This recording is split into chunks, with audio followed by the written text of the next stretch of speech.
Hey, what's up everyone, and welcome back to Turner Mobile Detailing. It is a beautiful morning here in Bucks County, PA. It's a little hot and quite humid today, but still a gorgeous day for detailing nonetheless. So in today's video, I'm going to be showing you how to properly wash your vehicle. Now I know what you're thinking, there's got to be a million and one other videos on YouTube on how to wash your vehicle. The 1 bucket method, the 2 bucket method, 3 buckets, 4 buckets, 10 buckets, who knows. I'm going to show you today how to do it with just 1 bucket or no buckets, and definitely no grit guards. Also, I'm going to be featuring P&S's pretty new double black pearl auto shampoo. Let's do it.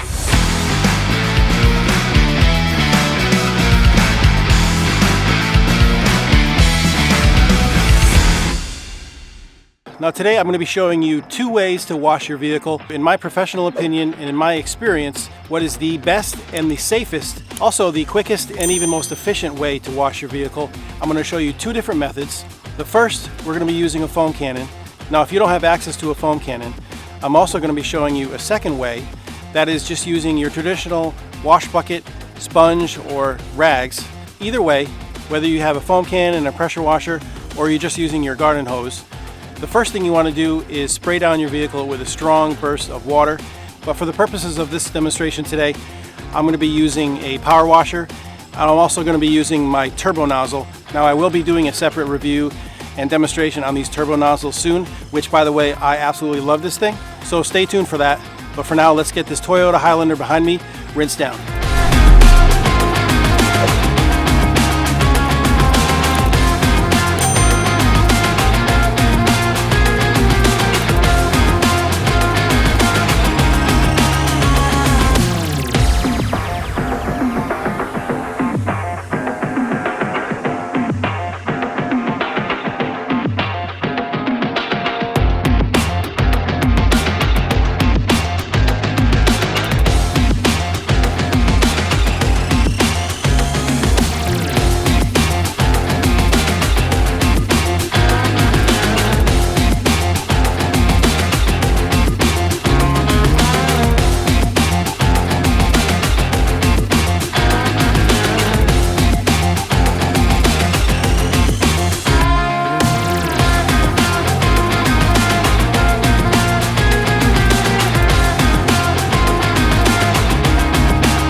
So now that we've got the vehicle completely rinsed down, we've got any loose dirt, debris, bugs, whatever off the panels, I'd like to take a minute and just talk about grit guards. The truth is, most grit guards are absolutely worthless. Now if you've looked at grit guards before, or you've seen them online, you've seen them in the store, or even if you own one, you probably own one like this.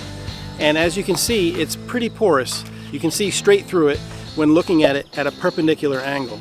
Or in other words, if you have it in your bucket and you're looking straight down, you can see very clearly to the bottom of the bucket. I apologize if you already own one of these, but this is good to know if you're considering buying one of these, that this kind of grit guard is absolutely worthless.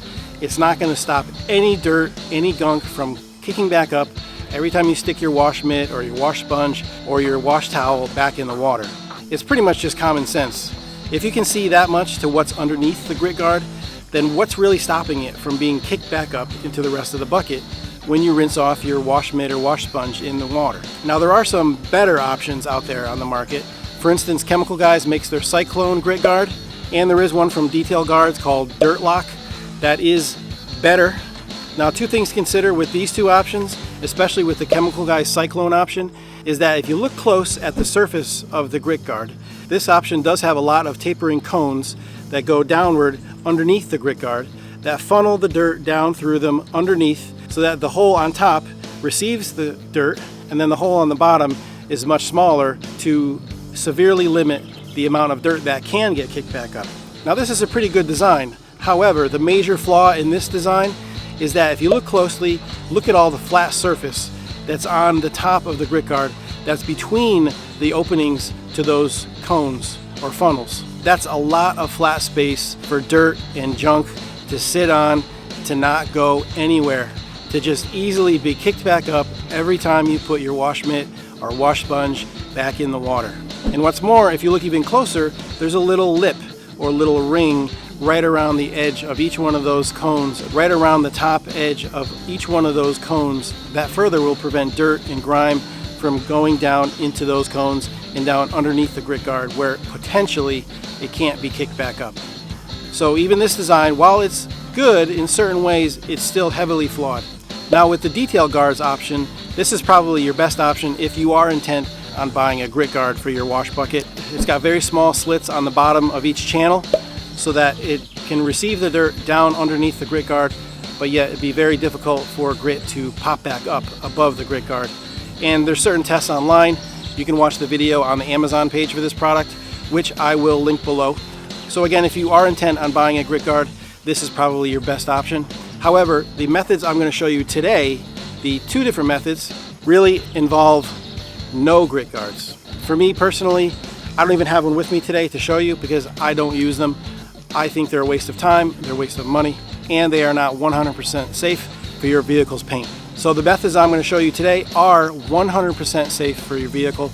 They're very easy, they actually use less water, and they're actually faster. So again, now that we've got our vehicle completely rinsed down, I'm going to show you our first method using a foam cannon.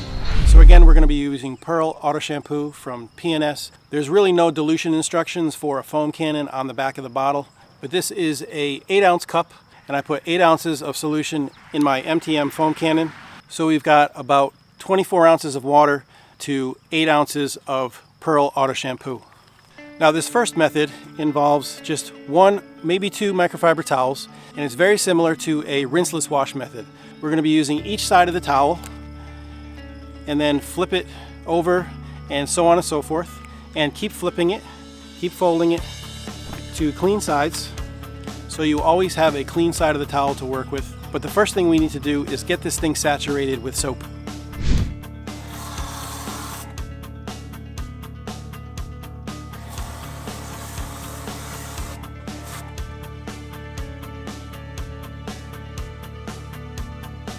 Alright, so now that this thing is fully saturated with soap, I like to start on the heavy pile side or the thick pile side.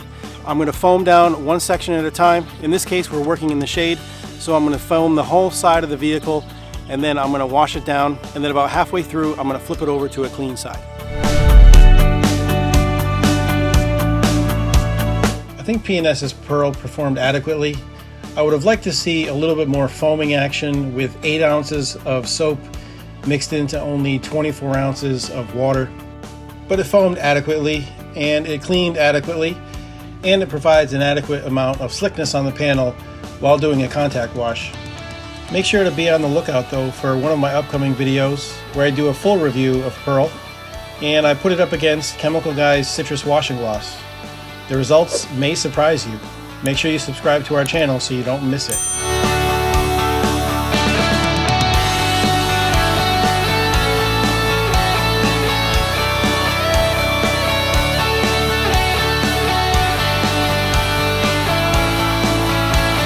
Alright, so now that we've done the first half of the first side with one side of the towel, we're going to flip the towel over to a clean side and do the second half.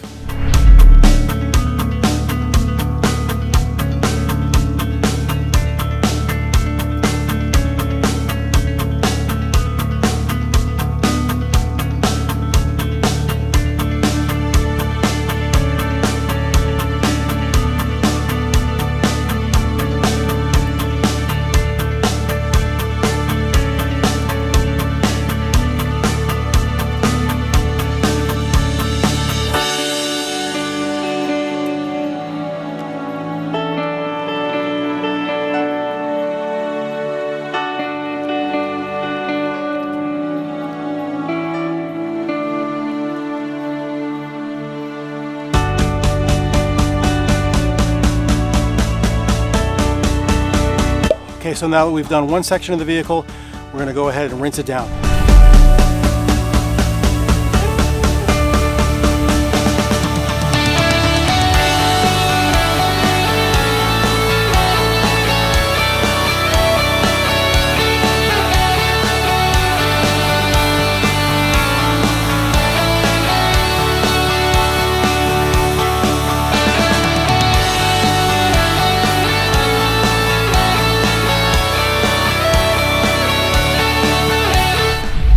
All right, so we've got one side of the vehicle washed and rinsed down. Really, the gist of this wash method is that as you work your way around the vehicle, you'll use your foam cannon to foam up one section of the vehicle at a time, say a panel or two like the fender and the front door, or the rear door and the rear quarter panel if it's a four-door vehicle. And then each time you wash a section, you just take the towel and you flip it over, and you keep flipping it to a clean side of the towel. Really, you have 8 sides of the towel to work with. You keep flipping it and keep flipping it so that you always have a clean side of the towel to work with. You're never dunking your towel or your mitt back into a dirty bucket of water where you've got a grit guard on the bottom, which in most cases really isn't doing anything. Now for our second method of safe vehicle washing, we're going to be using the traditional bucket of soap, and in this case a high quality microfiber towel, the same kind of towel that we were using in our foam cannon method. So I've got my bucket right here full of about 2 gallons of water, and I put about 2 ounces of P&S Pearl. Now the back of the bottle says use 1 ounce or 2 capfuls of Pearl Auto Shampoo per gallon of water. So that's about what we've got here. We've got just under 2 gallons of water, and I'm using 2 ounces of soap. And I'm going to take this measuring cup and I'm going to put it right in the water. And I'm going to show you why in a few minutes. And of course we've got our high quality microfiber towel right here. I'm going to fold it into quarters like this. We're using a 16 by 16 towel. Get it in there, get it nice and saturated. And the whole trick to this is, again, you're going to keep flipping as you do each section. I suggest about 2 panels or less, 1 to 2 panels, 2 at the most. We're not going to pre-foam anything because remember, this method is for those of you who don't have a foam cannon or don't have a pressure washer. Now you can also use a wash sponge or a wash mitt. However, you're going to go through more of those than you would if you're using a wash towel. The reason being is that once you take this towel or wash mitt or wash sponge or whatever you're using out of the water, it never, ever, ever goes back in. That's how you keep your water completely clean from being contaminated from the junk that's on your car currently. So basically, in a nutshell, how it works is, again, you soak the towel initially, and then you wash your first section with one side of the towel, and then you're going to flip over to a clean side when you move to your next section. But instead of redunking your towel, your wash mitt or wash sponge back in the wash bucket, you're going to take that little cup away from the bucket. You're going to pour some soap on the clean side of that towel or wash mitt or wash sponge to rehydrate your wash media. This keeps your wash media full of soap, nice and sudsy and slick, but yet it prevents any of the junk that's on the towel or the wash mitt or wash sponge from getting back in your clean water and contaminating it. Therefore, you're not going to pick it back up and scratch your vehicle with it. And it's also important to dump the clean wash solution on your rag or sponge away from your wash bucket, just in case any debris or contaminants that's on the other side is loose, and you don't want that getting washed into your wash bucket. So do it off to the side. So now let's see this wash method in action.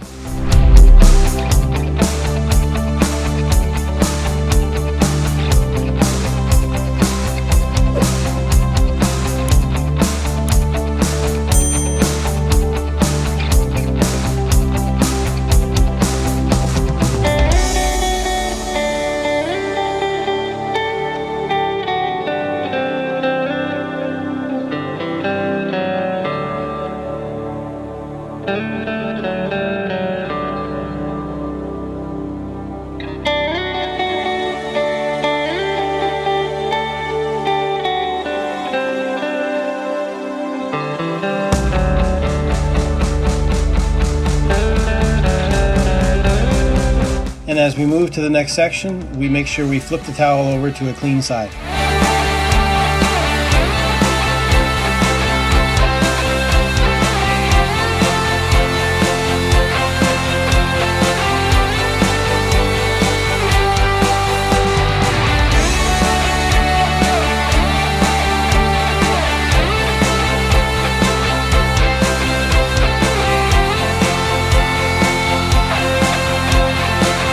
So work your way around the vehicle with one of those 2 methods. And of course, if you're working in the sun, you want to do one section at a time, maybe even one panel at a time. and then rinse it. However, in this case, we're working under either shade or overcast skies, so that's why I did one full side before rinsing. So now that this side is completely washed, we're going to go ahead and rinse it down.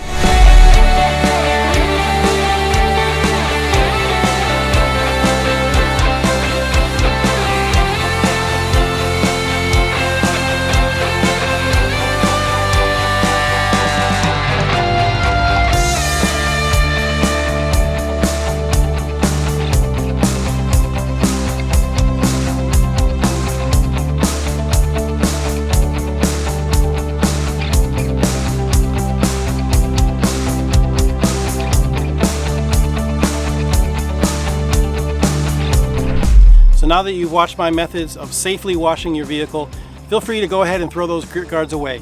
Now, like I said before, there is that one option by Detail Guards that is somewhat legitimate, but even that option can't guarantee 100% that no dirt that's in your bucket will get back on your washed mitt, sponge, or towel.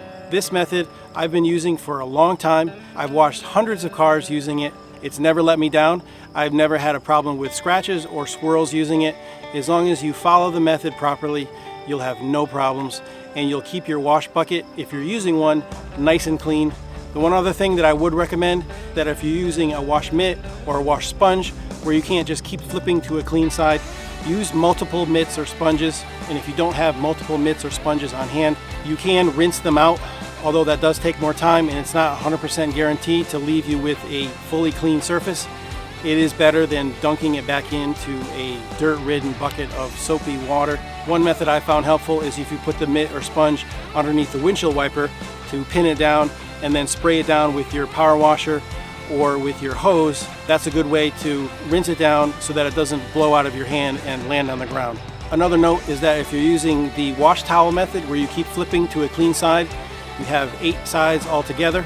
I would recommend only using 4 sides, because as that towel picks up more dirt and becomes more saturated with dirt as you work your way around the vehicle, it is more and more possible, even though you flip to a clean side, for some of that dirt, the more microscopic pieces, to bleed through to the clean sides and therefore getting on your clean sides of the towel, potentially marring your paint. So just a quick note, for your average size vehicle, you're probably still only going to use 2 towels. That's a lot easier to clean and a lot easier to dry than wash mitts or wash sponges, which can be a pain in the butt to get clean and dry out. So I hope you enjoyed this content. I really hope you found it useful. Like I said, I've been using these methods for a long time, and I hope these methods can help you become either a better detailer or a better weekend warrior to keep your baby in pristine condition all the time. If you did find this video useful and helpful, please don't hesitate to give us a like down below.